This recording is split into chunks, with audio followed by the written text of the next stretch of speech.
3 araw na lecture, ibinahagi ng kasundaluhan sa mga Crim Intern Officer ng NBC. Ginanap ng 3 araw na lecture at orientation para sa mga Criminology Intern Officer ng Northwestern Visayas College. Pinangunahan ni Lieutenant Colonel Elmer L. Salvador, Commanding Officer ng 82nd Infantry Bantaylaya Battalion, ang nasabing aktibidad na naglalayong mabigyan ang mga intern officer ng karagdagang kaalaman at praktikal na pananaw hinggil sa mga tungkulin at responsibilidad ng isang law enforcement officer. Sa loob ng 3 araw, tinalakay ang iba't ibang mahalagang paksa na may kaugnayan sa patriotism, military discipline, leadership, security awareness at iba pang kaalamang makatutulong sa kanilang profesional na pag-unlad bilang mga magiging criminologists at law enforcement practitioners. Gayon din ang kanilang pagpapahalaga sa disiplina, pananagutan, integridad at tapat ng paglilingkod sa bayan. Mula dito sa Kalibo, Aklan, ako si Cynthia Arellano, bantay ng mamamayan para sa kapayapaan at kaunlaran.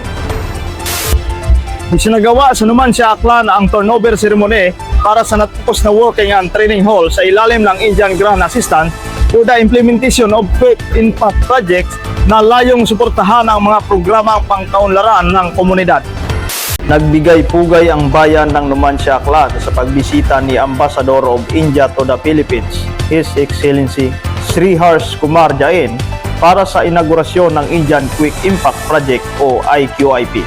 Sa isinagawang welcome ceremony sa Numancia Sports and Cultural Center at Dato Bangkaya Monument, mainit na sinalubong ng LGU Numancia at iba pang sektor ng komunidad ang Indian Ambassador bilang pagpapakita ng pagkakaibigan at pagtutulungan ng India at Pilipinas. Ayon kay Mayor Rogelio Enero, layunin ng IQIP Working and Training Hall na palakasin ang pagsasanay sa mga lokal na kasanayan at edukasyon ng mga residente.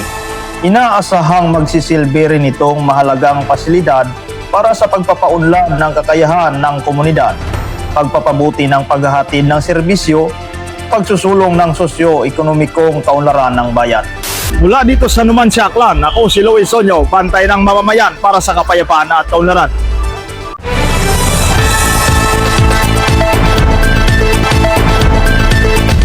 Bantay Laya, kami laging handa.